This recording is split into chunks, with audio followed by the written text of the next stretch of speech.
Hey, beautiful people, Coach Sarah Liz here. I just wanted to drop in real quick and say, hey, it's been a while since I've done a video, and I just wanted to drop in today, especially because it is Mental Health Awareness Day. And on this day of October 10th, 2021, it was on my heart to be able to share something that I had, transparently written a couple of months ago to talk about my own experience with suicide ideation. There are many people that are suffering in silence. And if you're watching this, you could be one of them. I was one of them. And what many people would have thought if I had followed through wouldn't have been the truth, because I've suffered in many silences outside of this, and many of those sufferings brought me to a moment in 2015 that I had planned my death. And what I know now is that every moment in our lives we have purpose. I knew then, but I know it now. And I consciously know it now. And it is in that purpose that if we are able to ask for support, or hear the divine whispers, or receive the support that is coming that we may have prayed for, that is in that moment that we get to choose to make a different choice. My different choice was life. I had 2 times that I chose life, consciously chose life. The first was when I chose to leave an unhealthy relationship, marriage, after 10 years. But by the time, 11 years, by the time we got divorced, it was 13. And I was married young, and it was actually shortly after that divorce that I had my first experience with suicide ideation. Now, I was not sad or depressed by any means, following that end of that life experience. Because the truth is, and what I can now say truthfully, is I never wanted to be married. So that's why I'm not married. So eventually the truth comes out, right? No matter how much you try to fight it or do whatever, but just, that's a whole nother conversation of let's talk about, right? So let's talk about this Mental Health Awareness Day, because that was the first instinct in 2009 that I had that experience, but it was due to a medication that I was taking that called up feelings of suicide ideation, And, I knew it was something off because I didn't feel like myself, and it just didn't feel like it was my feelings. And it was my feelings, but you know what I'm saying? But anyway, I was able to ask for help in that situation. I chose to ask for help. I chose to reach out through Facebook for a friend that was on, and asked her to pray with me 3:00 in the morning because I was about ready to jump out the window. But I knew it wasn't going, that wouldn't have done anything. But anyway, she prayed with me, and I was able to go to sleep and wake up, and it was a better day. But 2010, the summer of 2010 came, and here we go again. 2011 came, so here we go again. 2012, 13, 14, 15, 16, 17, 18, 19, 20, and 21. So, but being as though I am who I am now, I have a lot of tools and things that I can now call on, and I can ask for help. And really, even though sometimes it is a little bit more of a struggle, but it's less of a struggle, but it's still present. I might be a little apprehensive to let people in that way, but I do. And this summer I knew it was a culmination of it all, and that's over. Because I was able to utilize my tools and skills and things to, and ask my community to ask for help. And to really say, I'm out here in these streets and I'm struggling. And it is with life. So I gathered my thoughts into a poem for a school assignment back in May. And it was for a psychopathology class. And we had to share an experience of what we felt like mental health was, or if it was our experience, a mood presentation or whatever. So I chose to write a poem because I have a hidden talent. If those, I don't always, I've been doing better about sharing about myself. So I do write poetry, and I chose to write and share a poem because that's part of me and being, getting out and being more open about myself. And the poem talks about the day that I planned to no longer be here. And as I think about that day, I think about all the people that would not know me. I think about all the lives that I've touched since becoming a spiritual life coach, even before then, through mentoring and coaching, but through as a spiritual certification in spiritual life coaching, I actually have clients. And this year I actually took at one of my clients, when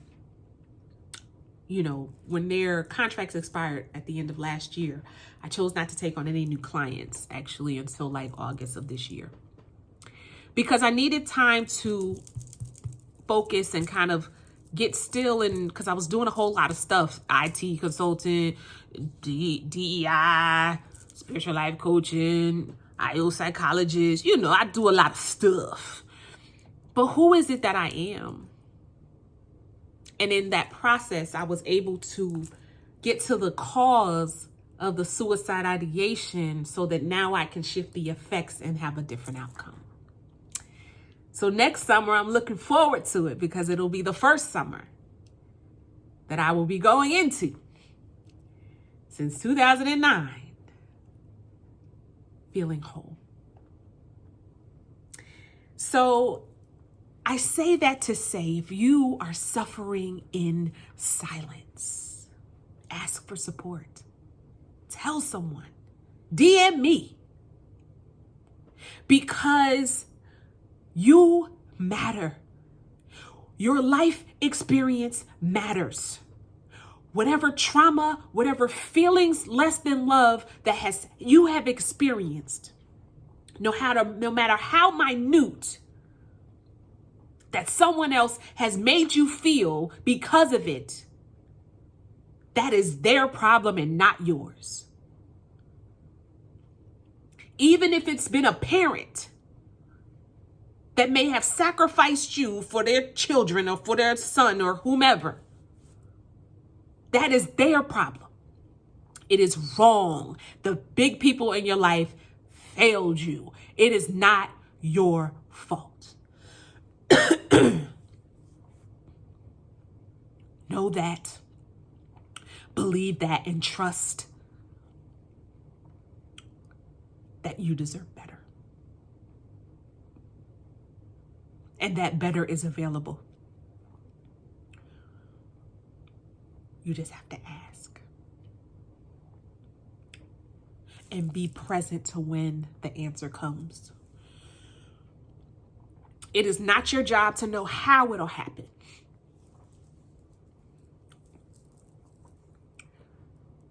But understand that if you just ask,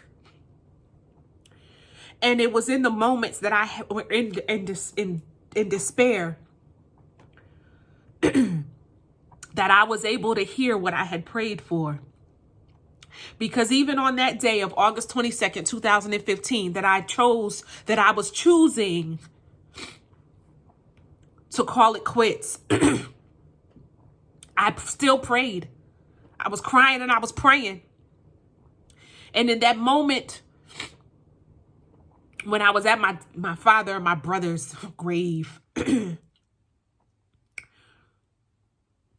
friend that I had reached out to say goodbye to, reached out to me to see, hey, you still around? Because I had went to my hometown to have my last meal, my last dessert, say goodbye. And I felt seen. I felt like God heard my cry. And it was in that moment that I made a choice. I chose to get to the next moment. And what I told myself was, I had to remind, and I say this to this day, and everybody knows I say this, is the sun always shines after the storm. That's a common saying. But it was that saying that pulled me forward to being right here, right now. Because I knew that if I just trusted the next moment, that if I just focused on the sun and whatever that might be, at the time it was just getting home back to North Jersey. And if I just chose to see the sunshine in that moment, then the next moment might be brighter, and the next moment might be brighter, and the next moment might be brighter, and then it would be over. But then the next summer came.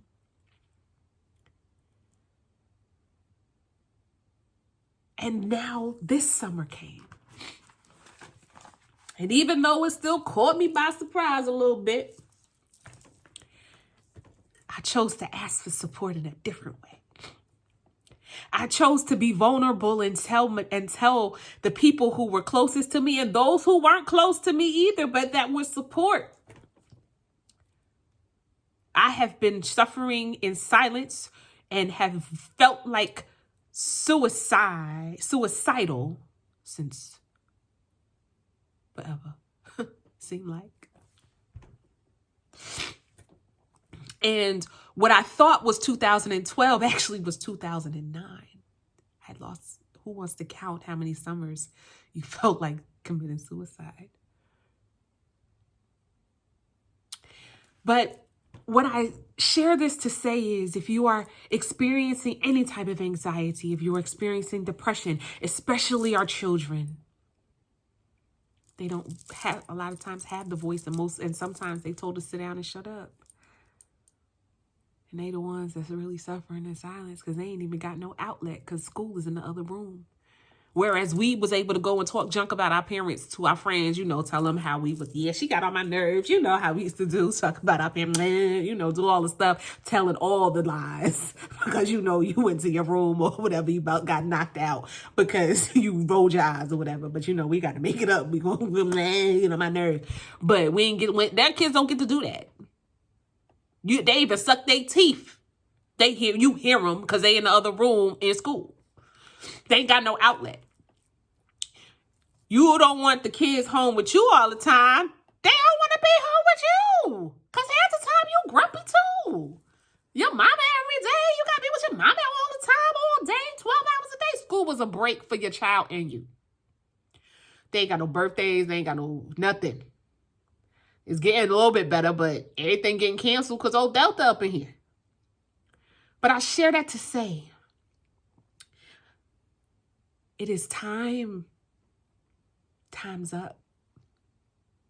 Time is up for mental health being a taboo subject in our community. Time is up for people shaming others for having feelings and choosing not to go to the family reunion because Uncle Festa or whoever is going to be there and they did some things to them or, they experienced it's a lie, whatever it is. Time is up. Our ancestors have paved the way and have fought and died and tarred for our freedom that we are still asking for. We are still being killed in the street like a dog. We are still being undermined and underpaid and, mistreated and just all of the things. And if you say and feel that this is not true, then you look in the mirror because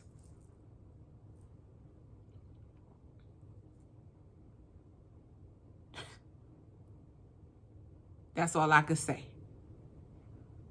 Look in the mirror Because there's an authentic truth that there is something that you are telling yourself that is other than what reality actually is.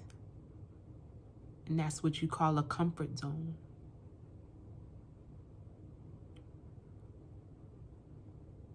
Long have passed the days of when we were being forced to do anything.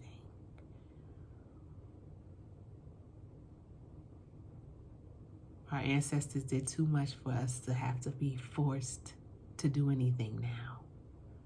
We have right mind, right action, right authority to make a different choice. And that choice is you. That choice is your mental health. That choice is your emotional health. That choice is you.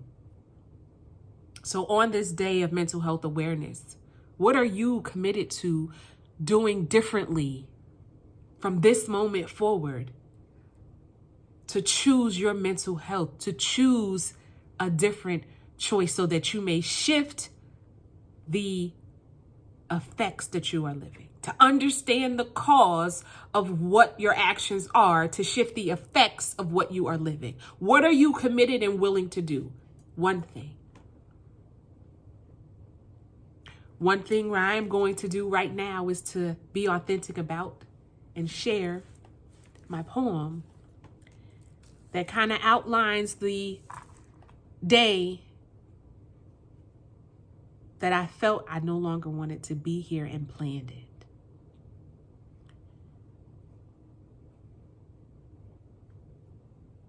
May this move you to live your authentic truth and tell your truth as to how you feel, so you no longer have to suffer in silence.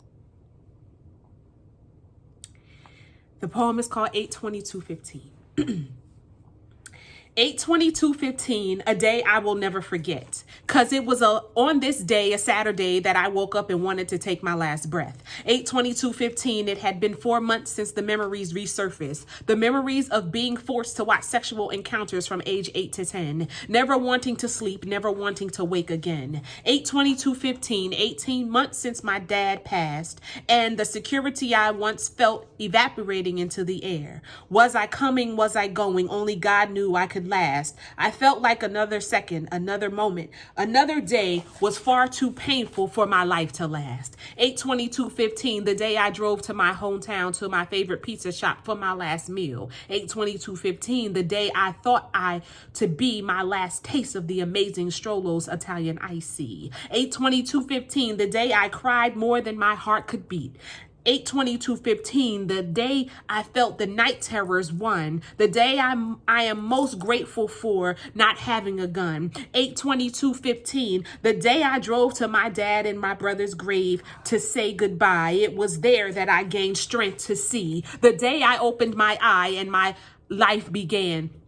The day began to see that the nightmares of my past could soon pass if I just focused on the sunshine after the storm. Each moment could get brighter if I chose to see. 8/22/15, I learned to focus. I learned to see. I learned that even in the darkest hour, there are angels watching over me. 8/22/15, forever etched in my mind. The day I thought was to be the end. 8/22/15 was the beginning of seeing and embracing my truth, the beginning of forgiveness, the beginning of self-love, the beginning of shifting the generational curses of suffering in silence. 8/22/15, thank you for the lesson. Thank you for the blessing. Thank you. It is the day I will never forget. 8/22/15. And I don't recall if I said this, but this poem was written for an assignment for my psychopathology class at Pepperdine University. And it was, we were to share our experience with mental health. So I pray that you will no longer suffer in silence. I pray that you will ask for support. And I especially pray that our Black men will ask for support, because you don't have to do it alone. There are many things that we face as women. But one thing I will never understand is how a man, with that, I always call it a man thing, because it's a man thing that they have that we don't have as women, that has been stripped from them in many ways, and it has been passed down. So as I pray that you ask for help, brothers, because we do not know the weight that you may carry, just as there's things that you may not understand as us as women. But if we come together and we commit to each other in a way, and not just in a romantic relationship, but if we commit to each other to respect our women and to protect our women, and if we seek to respect our men and to support our men, then there is nothing we cannot do. What is your commitment? Later this week on my website, SarahElizabethPhillips.com, there will be a commitment challenge that will be put up. And I invite you to say what you're committed to do. Because I am committed to being authentically me. I am committed to standing on the shoulders of those that came before me to fulfill the assignment that I have been called to do. What are you committed to? May you commit